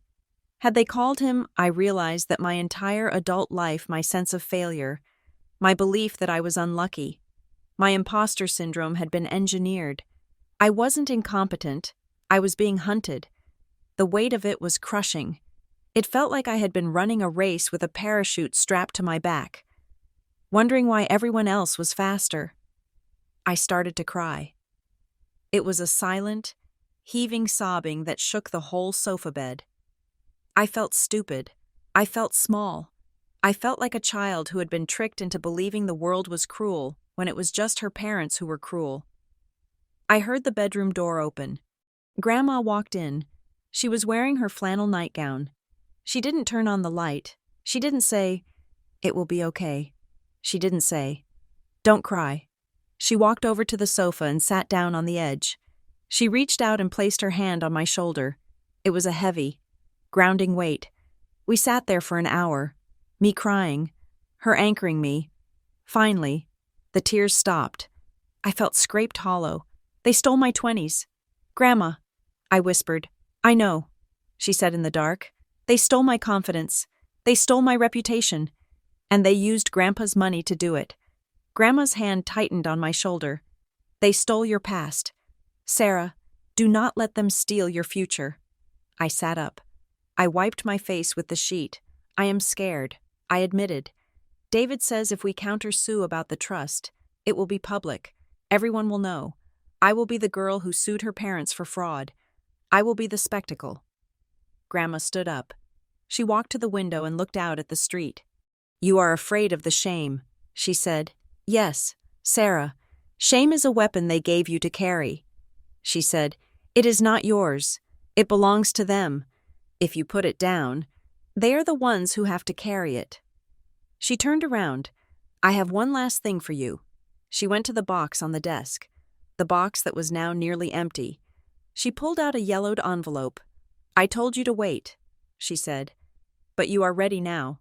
She handed it to me. "For Sarah." I recognized the handwriting immediately. It was blocky, all caps, smelling faintly of engine oil and peppermint. It was Grandpa. I opened it. The paper was brittle. "Dear Sarah, if you are reading this, it means two things. First, I am gone. Second, your father and mother have shown their true colors. I hoped I was wrong. I hoped they would grow up. But a man who can fix an engine knows when a part is rusted through. You can't polish rust. Sarah, you have to cut it out. I know they are hard on you. I know they tell you that you are not enough. They do that because you are the only one of them who has a soul that isn't for sale. They see your light, and it hurts their eyes. So they try to dim it. I left the money in a trust, because I knew they would try to take it, but I left it for you because I know you will use it to build something. Not just buy things. Do not let them break you. You are a Cooper. But you are the good kind. You are the kind that fixes things. The kind that stands up. Listen to your grandmother. She is tougher than she looks. And trust yourself. You didn't steal anything from me. You gave me the only thing I wanted at the end company. Love, Grandpa. I read the letter 3 times. I pressed the paper to my chest. I closed my eyes. For years, I had believed the lie. I had believed that maybe, deep down, I was the bad apple. Maybe I was the thief. Maybe I deserved the punishment. Grandpa's voice cut through the fog. You are the only one with a soul that isn't for sale. I felt a shift in my chest. The fear of the spectacle, the fear of the public gaze, evaporated. It was replaced by a cold, hard resolve. I looked at Grandma. They want to fight, I asked. Grandma smiled. It was a terrifying, beautiful smile. They have been begging for one, she said. I put the letter in the binder. It was the final exhibit. We aren't just going to file a defense for the necklace. I said, we are going to file the countersuit.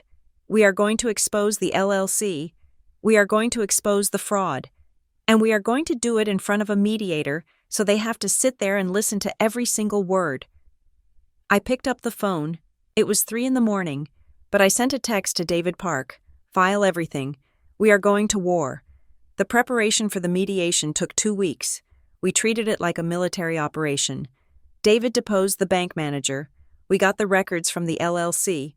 We got the sworn statement from the HR manager. We got the affidavit from Aunt Pat, who was so terrified of being sued, she sang like a canary. We built the timeline. Exhibit A.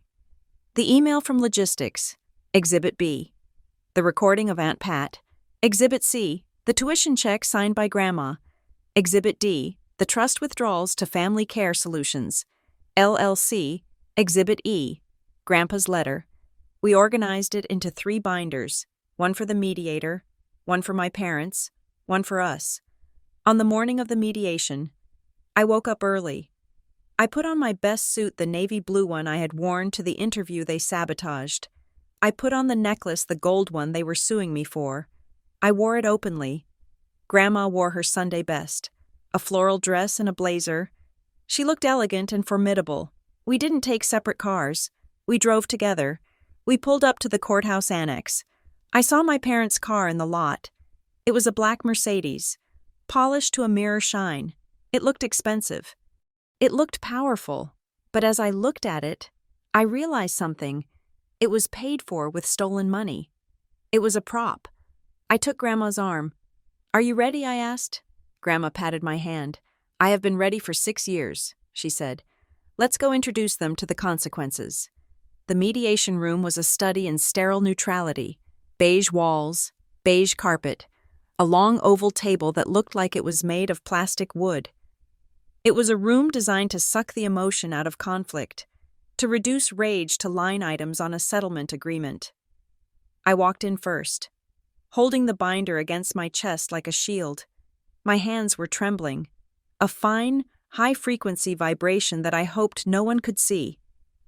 David Park walked beside me, his briefcase heavy with the destruction of my family's reputation. Grandma came last, walking slowly but with her head high, her cane tapping a steady rhythm on the floor. We sat on the left side of the table. 5 minutes later, the door opened. My parents entered. They looked like they were arriving at a country club brunch. My father wore a charcoal suit that cost more than my car.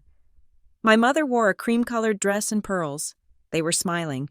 They nodded at the mediator, a retired judge named Mr. Vance, with the easy familiarity of people who assumed authority was always on their side. They didn't look at me. They didn't look at Grandma. They sat on the right side, their lawyer, a slick man with a shark's grin, flanking them. "Mr." Vance cleared his throat. "We are here to address the consolidated complaints," he said. "First, the civil suit filed by Robert and Ellen Cooper regarding the conversion of property specifically, a necklace. Second, the countersuit filed by Sarah Cooper, alleging tortious interference with employment, defamation, and fraud." He looked over his glasses at my parents. Given the gravity of the allegations in the countersuit, he said, "I suggest we start there. Mr. and Mrs. Cooper, your daughter alleges a systematic campaign to prevent her from securing employment." My father leaned forward. He clasped his hands on the table. He looked reasonable. He looked pained. "Your Honor," he said, using the title even though we were in mediation, "we love our daughter. This whole thing is a misunderstanding blown out of proportion by a young woman who is struggling." "Struggling how, Mr.?" Vance asked. "She has a history of instability," my mother chimed in. Her voice was soft, laced with concern. "We have tried to help her. Yes, we may have reached out to a few people, but we only did it because we were worried. We warned them of what Mr. Vance asked, that Sarah has difficulty with the truth." My mother said, "And that she has a history of taking things that do not belong to her. We felt a moral obligation to protect these employers. We didn't want them to be victimized the way we were." "Mr. Vance looked at them. "Do you have documentation of these thefts?" he asked. "Police reports, convictions." My father smiled indulgently. "We didn't call the police," he said. "We handled it as a family. We didn't want to ruin her record." I felt the old familiar suffocation. It was so smooth, the benevolent parents protecting the wayward child. Without evidence, it was just their word, the word of pillars of the community against the word of a desperate, unemployed woman. "Mr. Vance turned to David. "Mr. Park," he asked. David didn't make a speech. He didn't appeal to emotion. He simply opened the binder. "Exhibit A," David said. He slid a document across the table. It was the email from James Sterling, the logistics manager. "This is a transcript of a voicemail received on January 30th. David said, "In it, the caller identifies herself as a former employer and claims Sarah Cooper is a pathological liar and a thief." My mother stiffened. She recognized the date. She recognized the words. "Exhibit B," David said. He played the audio file from his laptop. Aunt Pat's voice filled the room, breathless and eager. She is dangerous. Missing funds. We have to protect the community. My father's jaw tightened. He glared at the speaker as if he could intimidate the sound waves. Exhibit C, David continued, a sworn affidavit from Patricia Miller, the caller in the recording. In this statement, she admits she made the call at the direct instruction of Ellen Cooper, who told her Sarah was mentally unstable and needed to be sabotaged to force her to return home. David looked at my parents. This is not a warning. He said, this is a conspiracy. You recruited third parties to lie about a theft that never happened, for the specific purpose of rendering your daughter destitute. My father slammed his hand on the table. The theft did happen, he shouted. She stole from her grandfather. She robbed a dying man. Prove it, David said calmly. My father pointed at me. Everyone knows she did it. We found the safe open. Did you report it, mister? Vance asked. No, my father yelled, because we are good parents. Or, David said, flipping a page in the binder, you didn't report it because there was nothing to report. Exhibit D, David announced. He slid the bank records across the table. The records from Family Care Solutions, LLC, Your Honor, David said.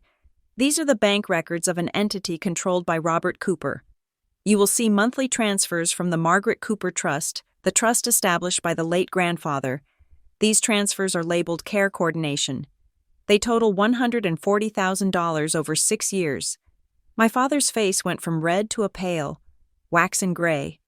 The plaintiffs claim Sarah stole from the grandfather. David said, but the evidence suggests that the plaintiffs have been systematically siphoning money from the grandfather's estate themselves, using their mother's trust as a personal piggy bank. They needed Sarah to be the villain, so no one would look at the books. The room was silent. The air conditioning hummed. My mother looked at my father. Her mask of composure cracked. She looked terrified. That is for expenses, my father stammered. For Mom's care. Mr. Vance looked at Grandma. Mrs. Cooper, he asked, did you authorize these expenses? Grandma stood up. She didn't need the cane. She leaned on the table, looking directly at her son. I signed the checks because I trusted him, she said clearly. He told me they were for taxes. He told me they were for property maintenance. He never told me he was paying himself a salary to be my son. She reached into her purse and pulled out the yellow envelope. My husband knew this would happen. She said, she handed the letter to Mr. Vance. Exhibit E, she said. Mr. Vance took the letter. He put on his reading glasses. He read it in silence. The ticking of the wall clock seemed incredibly loud. When he finished, he looked up. He looked at me, then at my parents. His expression had changed. The professional neutrality was gone, replaced by a look of cold distaste. This letter, Mr. Vance said, indicates that the deceased anticipated that his son would attempt to seize control of the estate and would likely use character assassination against his granddaughter to do it. It explicitly instructs the trustee to protect Sarah Cooper from her parents. He set the letter down. Mr. Cooper, Mistress Cooper, Mr. Vance said, you have accused your daughter of theft without a single scrap of police evidence. Meanwhile, we have documented proof of defamation, interference with employment, and what appears to be significant financial impropriety regarding the trust. My parents' lawyer leaned over and whispered frantically in my father's ear. My father looked like he was shrinking. The suit didn't look expensive anymore. It looked like a costume. We want a recess, the lawyer said. They stepped out into the hallway. I sat there, my heart pounding. I looked at Grandma. She reached over and squeezed my hand. We did it, she whispered. 10 minutes later, they came back. My parents didn't sit down. They stood by the door, looking ready to bolt. Their lawyer spoke. My clients are willing to drop the lawsuit regarding the necklace, he said, and they are willing to agree to a no-contact order. They will stop calling employers. In exchange, they want a mutual non-disparagement agreement. Sarah agrees not to discuss the trust or the LLC publicly, and the complaints to the licensing board are withdrawn. It was the trap. Silence for peace. They wanted to bury the fraud.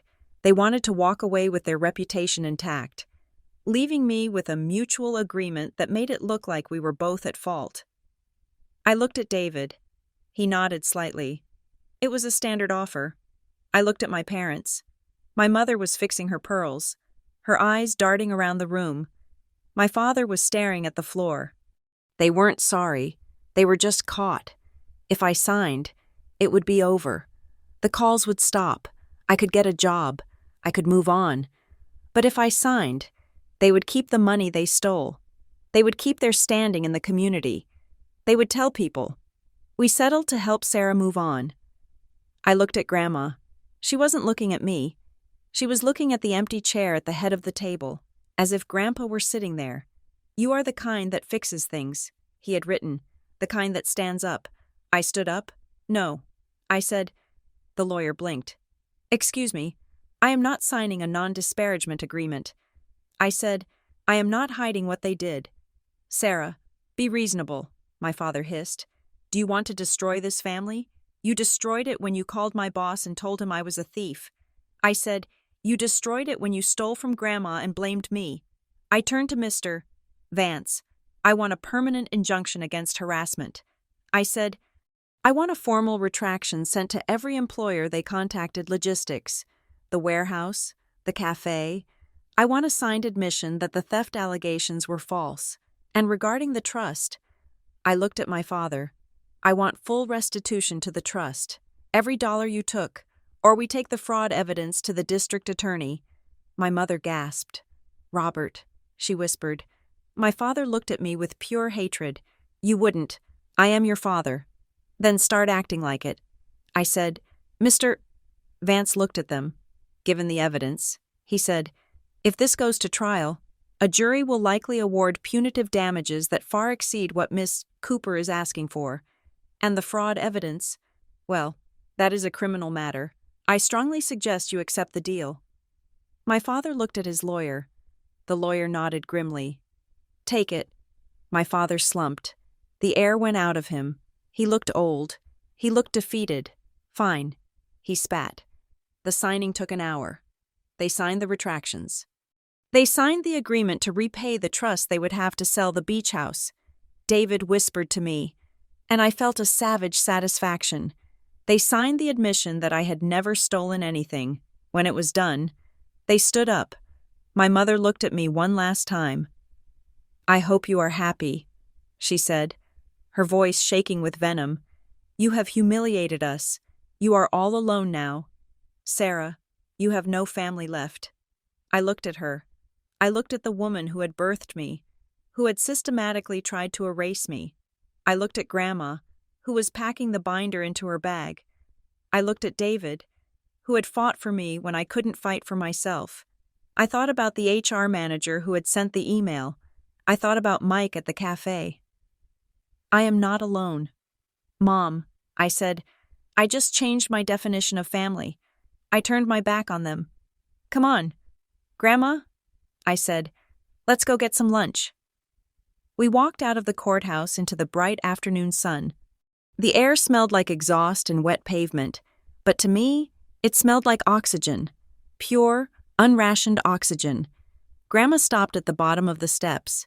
She took a deep breath. "Well," she said, "that is done." She looked at me.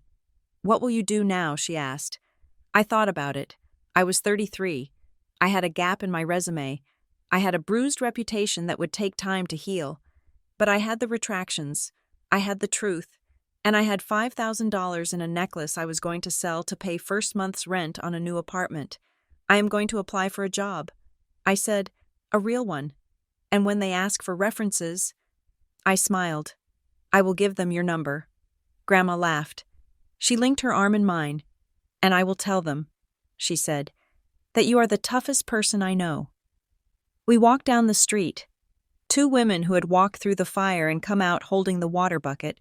The binder was heavy in my bag, but the weight was gone from my shoulders. I was free. Thank you for listening to this story. I hope it resonated with anyone who has ever had to fight for their own truth against a narrative they didn't write. If you enjoyed this journey of justice and reclamation, please subscribe to Revenge Stories for more tales of turning the tables. I would love to hear from you. Where are you listening from? Have you ever had to deal with a family member who tried to control your life? Share your thoughts in the comments below. Let's keep the conversation going.